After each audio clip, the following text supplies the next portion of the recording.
Hey there everyone, Alerico here with a quickie review of a movie. Yes, a movie. I don't see why not, seeing as how the summer is here, and all those big movies are coming out. I fancy myself a bit of a movie reviewer, so I figured why not give it a shot. Be warned that the review may contain a few spoilers, but I'll try not to put in too many, or keep cryptic what is a spoiler. Anyway, well, Killatia, Huskaban, and I just got back from watching The Incredible Hulk, and I have to admit that the movie is actually decent. I guess when in comparison to Ang Lee's train wreck Hulk in 2003, and considering that most people actually like the current movie out, this 2008 version is practically the second coming of Christ. But I guess that's for another time. Let's get to the actual review. As one might guess, the film revolves very heavily around Bruce Banner's actions in the present. Except for perhaps a 2-minute long introduction during the opening credits, they delve very little into the actual past of Bruce and his alter ego Hulk. This may very well be for the better.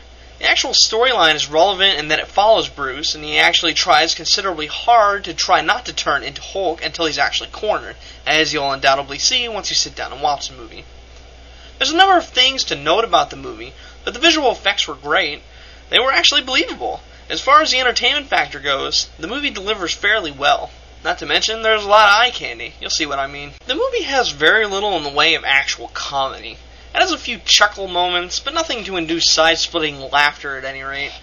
This isn't such a big deal, since there's a lot of action at least. The scenes where the Hulk is actually present on screen are great, but they're just too few. In one scene, you can barely see a thing that's happening. The only thing you know is that the Hulk is there, where people blindly shoot at him. The actual antagonist is, for the most part, somewhat interesting, even if he just kind of comes out of nowhere. Can't help but wonder if he's just a victim. You'll see what I mean. You can see what it builds up to during the movie. Unfortunately, again, the fight scenes are just too short and aren't particularly satisfying. So, really, the movie hits somewhere dead in the middle. It's not bad, but it's not incredible either. For the most part, the movie was entertaining, and the cameo at the end of the movie should either come as no surprise, or might surprise you completely. I'll leave that for you to find out.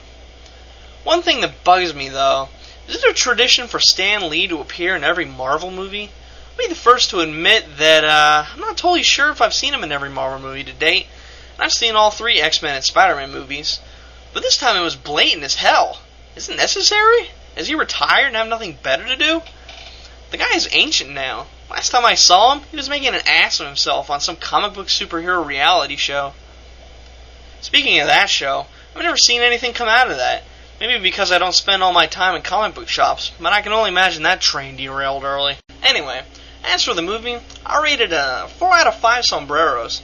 You can probably find the comments or personal reviews of Huskaban and Killatia later on in the blog. You can find the link in Killatia's profile. Look forward to the next episode in a week or so. Depends on how lazy I'm feeling.